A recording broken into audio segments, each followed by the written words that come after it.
Pagbasa mula sa ikalawang sulat ni Apostol San Pablo kay Timoteo. Iniwan na ako ni Demas dahil sa pagkahumaling niya sa sanlibutan. Pumunta siya sa Tesalonica. Si Crescente naman ay nagpunta sa Galacia at si Tito sa Dalmacia. Si Lucas na lamang ang kasama ko rito. Hanapin mo si Marcos at isama mo rito sapagkat malaki ang maitutulong niya sa aking mga gawain. Pinapunta ko sa Efeso si Tikiko.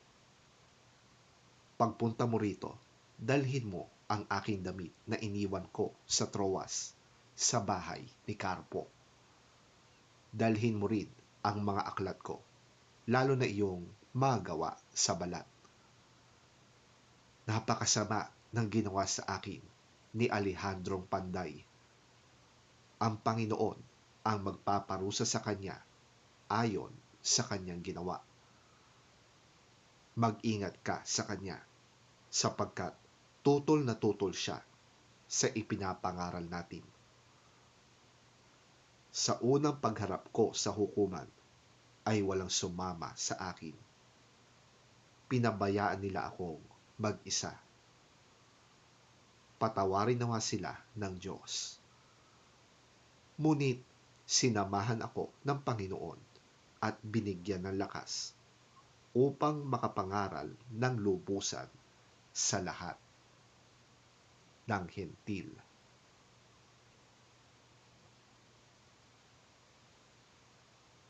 Ang salita ng Diyos. Salamat sa Diyos.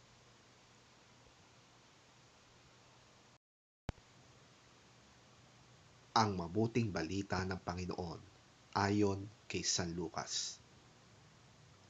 Papuri sa iyo, Panginoon. Pagkatapos nito, pumili ang Panginoon ng 72. Sila ay isinugo niya ng dala-dalawa sa bawat bayan at pook na pupuntahan niya. Sinabi niya sa kanila, napakarami ng aanihin, ngunit kakaunti ang mga mag-aani.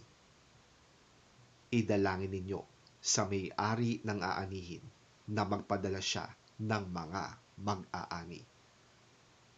Sige, pumunta na kayo. Isinusugo ko kayong parang mga tupa sa gitna ng mababangis na asong gubat. Huwag kayong magdala ng lalagyan ng pera, bag o sandalyas. Huwag na kayong makikipagbatian kanino man sa daan. Pagpasok ninyo sa alinmang bahay, sabihin muna ninyo, maghari nawa ang kapayapaan sa bahay na ito.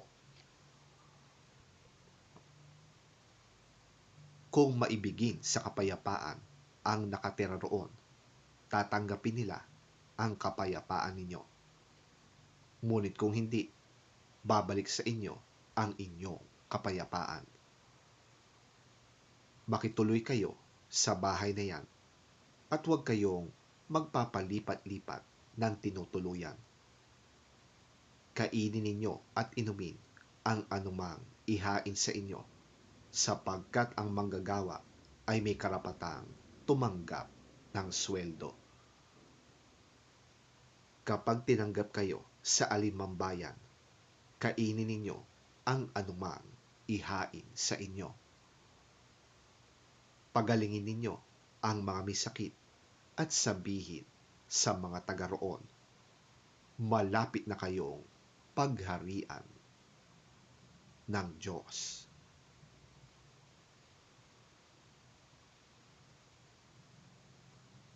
Ang mabuting balita ng ating Panginoon.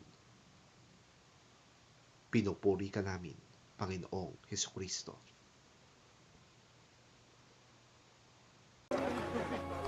After this, the Lord appointed 72 others and sent them 2 by 2 ahead of him to every town and place where he was about to go.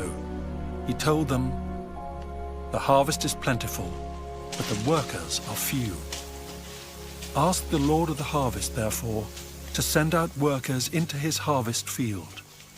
Go, I am sending you out like lambs among wolves. Do not take a purse or bag or sandals, and do not greet anyone on the road. When you enter a house, first say, "Peace" to this house. If someone who promotes peace is there, your peace will rest on them. If not, it will return to you. Stay there, eating and drinking whatever they give you, for the worker deserves his wages. Do not move around from house to house. When you enter a town and are welcomed, eat what is offered to you. Heal the sick who are there and tell them, the kingdom of God has come near to you.